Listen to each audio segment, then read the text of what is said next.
자, 리플 투자자 여러분들 만나서 반갑습니다. 제가 요즘 방송을 하면서 최근 리플 투자자분들에게 여러가지 문의를 많이 받았는데 역시나 가격에 대한 내용이 좀 많았어요. 그래서 오늘은 리플 코인의 가격이 어디까지 올라갈지에 대해서 주를 이루어 말하려고 합니다. 제가 늘 여러분들에게 말하는 거지만 리플은 최소 2분기까지는 묵혀두면서 봐야 하고 4분기까지도 전망을 바라봐야 한다고 말씀을 드렸죠. 이렇게 말씀드릴 수 있는 근거는 리플의 선물 ETF가 최근 들어서 굉장히 자주 일어나고 있기 때문에 그렇습니다.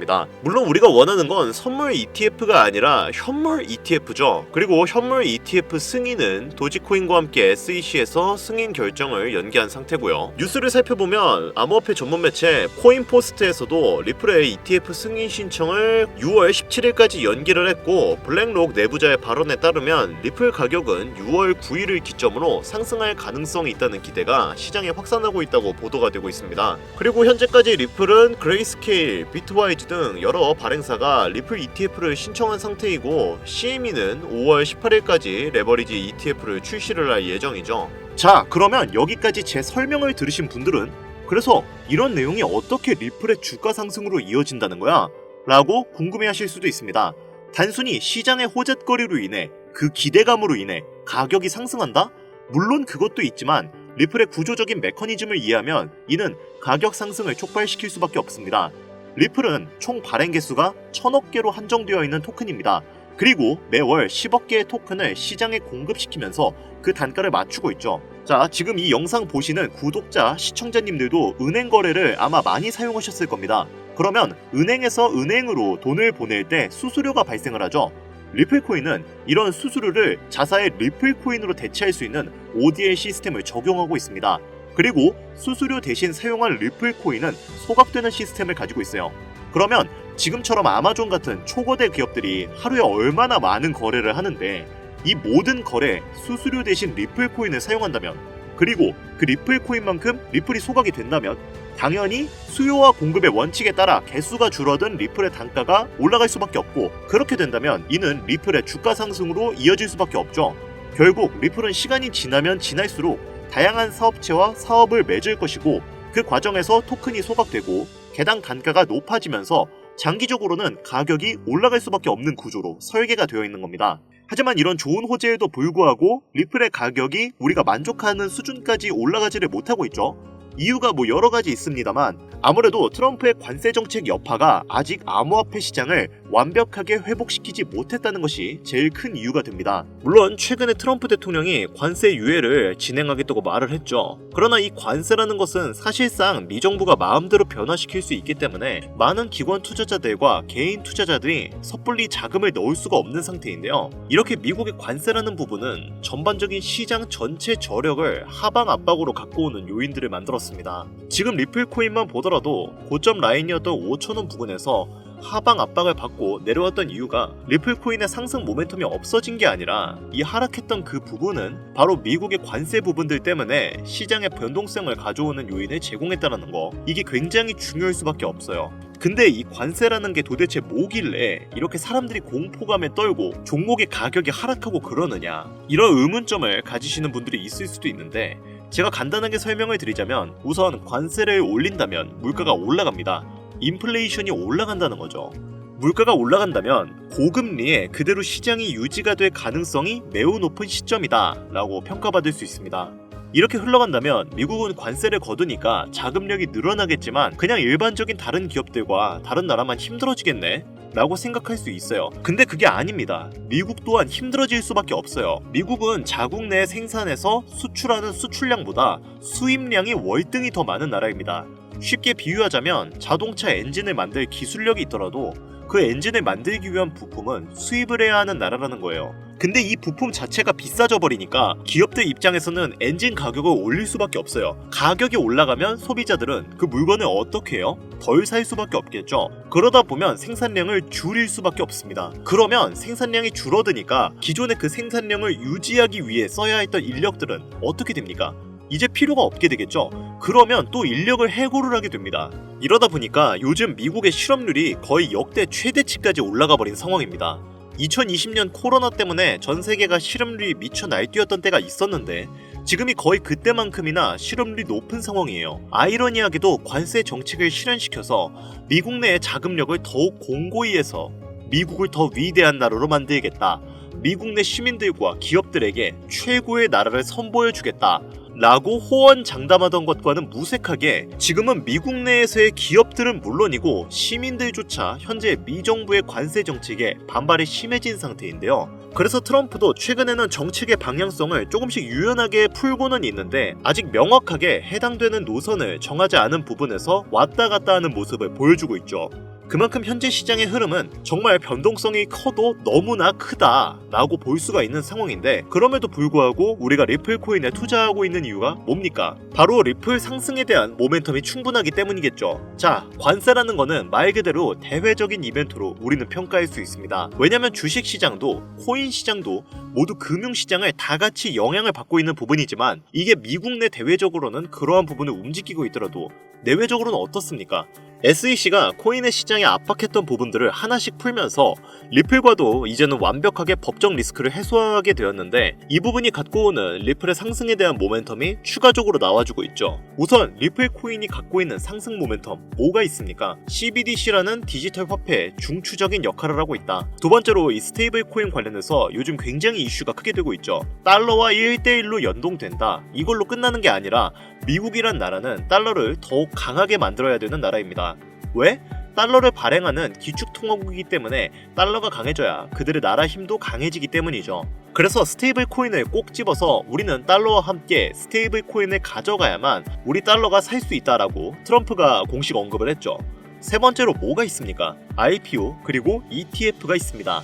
그런데 이 두 가지는 SEC가 승인을 해줘야지 가능한 부분이죠. 그래서 최근에 SEC와 법적 리스크가 해소가 된 리플이 바로 이 부분의 상승 모멘텀을 추가적으로 가져갈 가능성이 매우 높다. 이렇게 평가할 수가 있는 것이고 이러한 부분이 우리가 대략적으로 알고 있는 리플 코인의 모멘텀입니다. 정리하자면 미국이라는 나라의 관세 부분 때문에 흔들리는 것은 충분하지만 그에 대한 모멘텀이 변동이 없다. 당연히 시장에서는 이 모멘텀을 그대로 믿고 투자하는 관점들이 더욱더 커질 수밖에 없겠죠.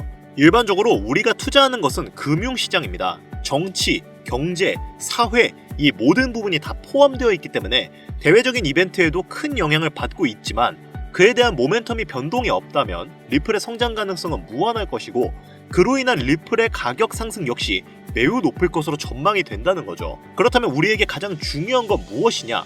앞서서 제가 말씀드린 대로 2분기 넘어서 리플의 현물 ETF와 스위프트와의 통합 그리고 RWA 등 리플의 성장을 도와줄 호재거리만 가득 남아있는 지금 그나마 리플의 가격이 낮게 책정되어 있는 현재 시점에 리플을 더욱더 담아둬야 된다는 거죠. 그런데 이쯤 되면 우리 투자자들은 한 가지 의문을 가집니다. 당장 2배 정도 수익을 본다고 해서 우리 인생이 크게 달라질 수 있을까? 대한민국 평균 투자금액 지표를 보면 1천만 원을 넘게 투자하는 경우가 많지가 않습니다. 당연하게도 그 이유는 수익을 보기 위해 감당하는 리스크가 너무 강하기 때문이죠. 한국 투자자 대부분이 1천만 원 이하가량을 투자하고 있기에 XRP가 6천 원까지 올라간다고 한들 여러분들이 만족할 만한 수익은 아닐 것이라 생각이 됩니다. 그렇다고 투자금을 늘리기엔 부담이 되시거나 리스크가 어느 정도 분명 존재하기 때문에 지금부턴 소액의 투자금으로 소액! 이거 아주 중요한 부분이죠. 투자금을 안전하고 확실하게 불려 남부럽지 않은 투자금을 만들고 싶으신 분들께서는 지금 이 시대에 가장 큰 이목을 받고 있고 3세대 페트로달러 시스템에 이어 4세대 전략적 비축 자산물의 요동치는 새로운 자본시장에 우리는 지금 가장 큰 이목을 받고 있는 관세에 집중해야 한다는 겁니다. 지금부터는 우리가 이 시스템을 어떻게 활용을 해야 소액의 투자금을 어떻게 운용을 하고 많은 자산을 만들어 그 자산으로 인하여 리플 코인을 많이 담아둘 수 있는지 지금부터 상세하게 하나하나 설명드릴 테니까요. 지금부터 하나도 놓치지 말고 끝까지 집중해서 큰 수익 받아가시길 바랍니다. 자, 관세 전쟁으로 인해 리플을 포함한 수많은 코인들이 하락과 조정을 반복하면서 계속해서 투자 심리를 위축시켰는데 이런 시장 속에서도 거의 몇십 퍼센트, 몇백 퍼센트씩 폭등하는 그런 코인들이 있죠. 대표적으로는 아르고 코인, 가스 코인 등이 있는데요. 각각 하루 만에 약 50%와 30% 정도씩 폭등을 했었습니다.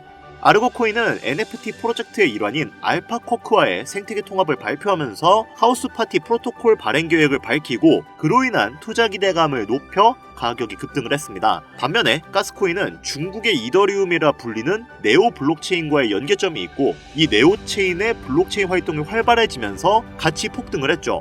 이 둘의 공통점은 생태계의 통합 및 파트너십의 발표로 인한 연쇄작용 폭등 관계인데요. 그런데 여기서 흥미로운 점은 이런 코인이 바이낸스에서는 상장 폐지되었던 코인이라는 겁니다. 그럼에도 불구하고 국내 거래소에서는 약 360%가량 올라가며 이른바 김치 코인이라고 불리게 되었죠. 그러면 여기서 핵심 포인트가 나옵니다. 관세 전쟁의 여파로 인해 경쟁력이 떨어진다 판단된 코인이 다른 생태계와 프로토콜에 합병이 되면서 수백 퍼센트 올라간다는 건 이미 실제 사례로 증명이 되었죠. 그렇다면 여기서 아발란체, 폴카닷, 이더리움 같은 대중적인 블록체인 플랫폼에 통합될 수 있는 코인이 있다면, 그리고 그런 코인이 현재는 아르고, 가스코인처럼 상장 폐지가 의논될 정도로 저평가되어 있지만 이후 이더리움, 아발란체 같은 플랫폼에 통합이 된다면, 예를 들면 이 코인처럼 블록체인 플랫폼에 호환이 잘 되고 리소스 관리가 유연한 코인이 통합이 된다면 이 코인 가격이 수백 퍼센트를 넘어선 수천 퍼센트의 급등도 전혀 불가능한 이야기가 아니라는 거죠. 자, 이 코인의 차트를 보면 글로벌 거래소에 상장된 이후 현재 구간의 조정을 받고 있지만 이후 블록체인 플랫폼에 통합될 가능성이 커서 그런지 반등 시그널이 잘 잡히는 아주 좋은 모습을 보여주고 있습니다. 이 종목이 제가 오늘 여러분들께 꼭 말씀드리고 싶은 블록체인 통합의 성격을 띠면서 관세 여파를 피해 수천 퍼센트를 올려줄 가능성이 높은 현재 보고 계신 모든 분들께 다 공유드릴 선물 같은 종목이 되겠습니다. 지금 차트 화면은 켜놨는데 뭐 종목명이나 이런 것들이 제가 가려놓아서 잘 안 보이실 겁니다. 제가 이렇게 아주 크게 상승 확률이 높다 예측되는 종목들은 이 공개 영상에서는 대놓고 공유드리지 않습니다. 왜냐? 요즘 장세가 다시 반등할 기미를 보이면서 투자자들이 복귀하다 보니까 제 영상을 그대로 복사해서 유료방으로 끌어들이는 업체도 많고요. 워낙 사기꾼들이 이렇게 판을 쳐서 100% 이런 오픈 채팅, 사칭 사기꾼들이 저를 사칭해서 종목을 알려드린다며 여러분들 상대로 돈 요구한다는 제보만 제가 수십 건을 들었거든요. 그래서 저는 참여하시는 분들 유료방이나 광고업자 관련 아니라는 것만 확인되면 항상 제가 개인적으로 참 높게 평가한다고 생각하는 종목들을 모든 분들께 조건 없이 공유드리고 있습니다. 자, 화면에 보이는 이 종목, 나도 이거 코인명, 거래소 뭔지 알고 싶다, 지금 바로 공유받고 싶다 하시는 분들 간단한 신청만 하시면 바로 받아보실 수 있습니다. 그동안 신청해보신 분들은 아시죠? 지금 잡아야 할 관세 여파를 피해 수백 퍼센트, 수천 퍼센트씩 급등할 것으로 기대되는 그 코인 종목, 신청 방법 지금부터 알려드리겠습니다. 잘 따라오세요. 화면에 번호가 하나 보이실 거예요. 이 번호는 제 개인 번호인데 저한테 문자를 하나 보내주시면 제가 유료방 업자인지 광고 업자인지 그 여부를 확인할 수 있기 때문에 저한테 문자를 하나 보내주시면 제가 검수 후에 종목을 공유해드리도록 하겠습니다. 번호는 010-8320-2240입니다. 이 번호로 다른 글자 쓰지 마시고 관세라고 적어서 보내주시면 이 관세 전쟁으로 인해 힘든 장 속에서도 여러분들에게 수익으로 보답해줄 수 있는 가능성이 높은 이 종목 공유해드리도록 하겠습니다. 화면이 작아서 안 보이실 수 있으니까 다시 한번 불러드릴게요. 010-8320-2240 위 번호로 관세라고 적어서 보내주시면 제가 찾아온 이 종목 한 분도 빠짐없이 구독자, 시청자님들에게 공유해드릴 테니까요. 꼭 문자 보내주시면 감사하겠습니다. 끝으로 지금 현재 시장은 지속되는 경기 침체와 인플레이션으로 인해 모두가 힘든 상황이지만 오늘 제가 알려드린 이 종목이 여러분들에게 경제적인 자유를 얻을 수 있게끔 도움이 되셨기를 바랍니다. 이 영상이 마음에 드셨다면 구독, 좋아요, 댓글 부탁드리겠습니다. 오늘 영상은 여기까지입니다. 감사합니다.